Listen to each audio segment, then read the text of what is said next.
Hello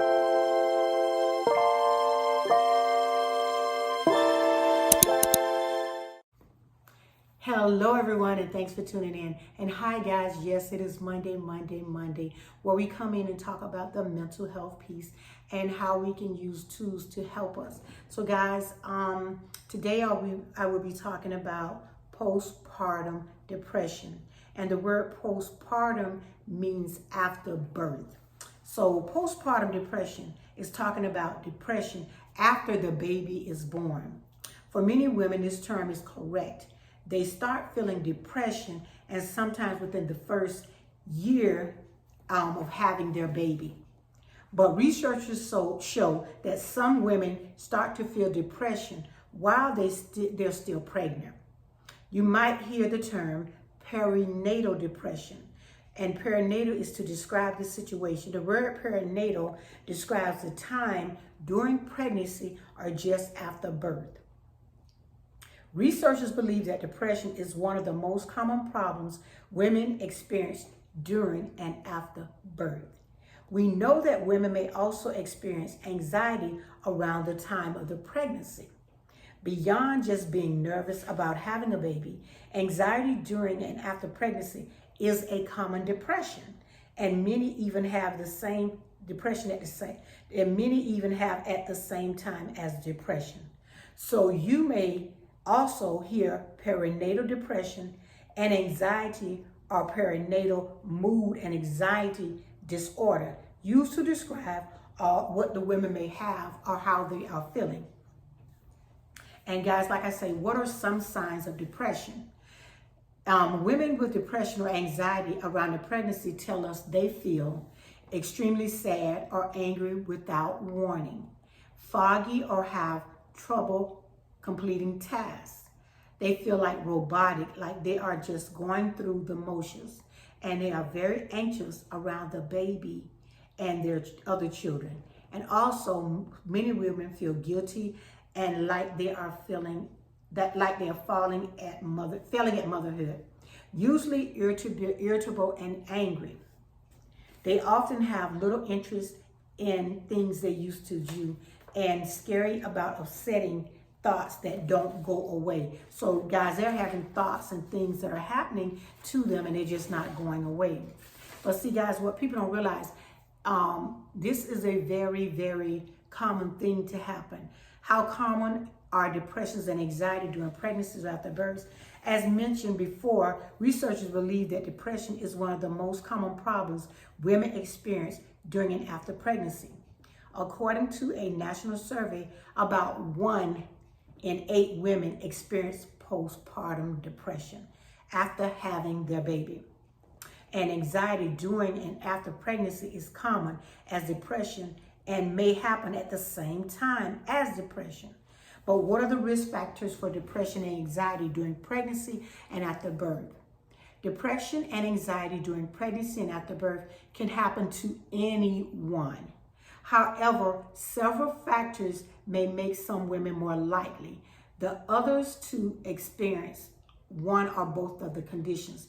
These risk factors include a history of depression or anxiety, because they may have had anxiety or depression before, either during pregnancy or at some other time. It may also have to do with family history or depression or anxiety. And then some women have it if they have a difficult pregnancy or a bad birth experience. Giving birth to twins or other multiples, they usually have the depression. Experiencing problems in your relationship with your partner and experiencing financial problems. Receiving little or no support from family or friends to help you care for your baby. And then unplanned pregnancy. Depression and anxiety during pregnancy or after birth don't happen because of something that you did or did not do. They are medical conditions. Although we do not fully understand the cause of the condition, researchers think depression and anxiety during this time may result from a mix of physical, emotional, and environmental factors. So guys, perinatal and postpartum depression is real. And guys, I always tell you, I'm not a nurse, I'm not a psychologist, I'm not a doctor, I'm not any of these things. Guys, what you need to do if you are having any issues with any type of these things that are going on in your life, guys, you need to make sure you contact your doctor, a primary care physician. You get in contact with a therapist or someone that can help you. And this is the reason I come on and talk about this, guys. It's so very important that if we know someone that is going through some things or having some problems, that we can be the one to help them out. Because sometimes, guys, they will come to us, they will talk to us, they may express to us the feelings that they're having. And guys, we need to be able to know some of the symptoms and what's happening with them so that we can be of help to them.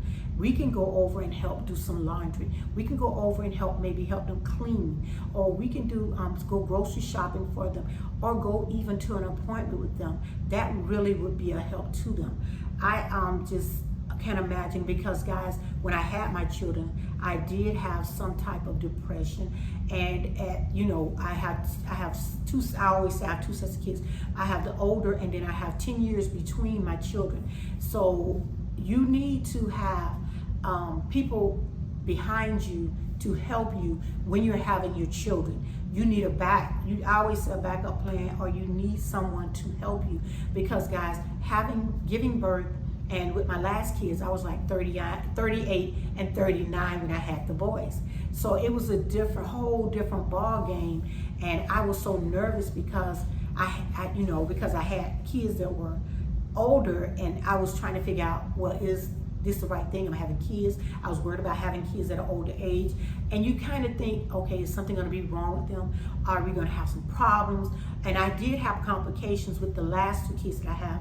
I had gestational diabetes, so I was worried, because I found out I had gestational diabetes around the 7th month with my first son.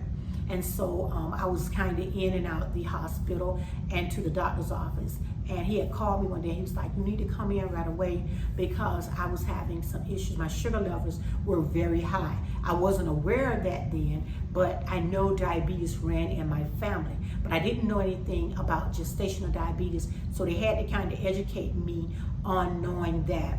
And I ended up with my oldest son. I gave birth to him at 8 months. And I thank God I had him at 8 months, because he was around 7 pounds. I figured if I'd have carried him longer, he may have been bigger, because if any of you know, if you have a child if you're pregnant and having a baby and you have diabetes, you tend to have a baby that's bigger. The diabetes tends to make the kids heavier. So I was glad I had him at 8 months, and he was a healthy baby. And then my other son, I had him at 39, and I also had gestational diabetes. But by me having the diabetes, I knew what to look forward to with the last one, but I was worried all the time when I carried him. So that's part of it. We have to make sure, because there are a lot of people out here that have a lot of issues going on, and sometimes they won't go and talk to a doctor or someone. They would just try to deal with things themselves, and that's not good. They need to make sure they go to someone and get diagnosed so that they can get the help they need, be it medication, or be it a therapist, or going to see someone that you can talk to and figure out what you need to do and how you need to move forward. Because one of the ladies, when I was reading it, she said, I felt like I was supposed to be happy because I had a new baby, but I was putting on a happy face for everyone else. And that really resonated with me, because a lot of times we do that. We're putting on a happy face, letting people think we're happy, but we are having depression, anxiety. And it does happen during pregnancy. And it can happen anytime during the first year after birth. And so depression what is depression and anxiety? Depression is a feeling of sad, empty, and or down. And anxiety is feeling nervous, worried, or you're scared, are serious medical conditions that involve the brain and may occur during pregnancy or after birth. These feelings go beyond what people may experience when they have a bad day or are nervous about an upcoming event.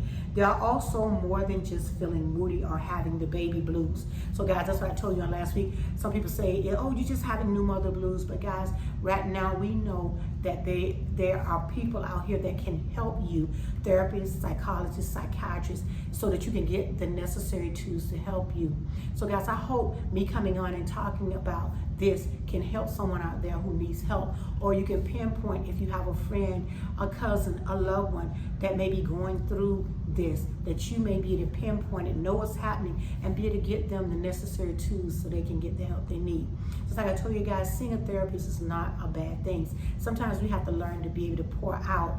And when I go to the therapist, I pour out, and pouring out is the best thing you can do, because when you pour out, guys, you have that opportunity to be able to fill up again and be able to help someone, because you're pouring out, someone else can pour into you. And I always tell you that, guys, that's so very important. And so guys, make sure you're doing things to take care of yourself. You're loving on yourself. You're taking some time out for yourself. And make sure, guys, you are checking on yourself. You're doing the right things, checking on family members. So guys, not gonna make the video too long. Just make sure you're out here checking on your friends and loved ones, guys, because it's a lot of people out here that are going through different types of depression. Depression is real. Anxiety is real. And nervousness and all that is real, guys. So make sure if you know someone, you are getting the help for them. So guys, you have a great Monday, and I'll see you in the next one. Have a great one, guys. Bye-bye.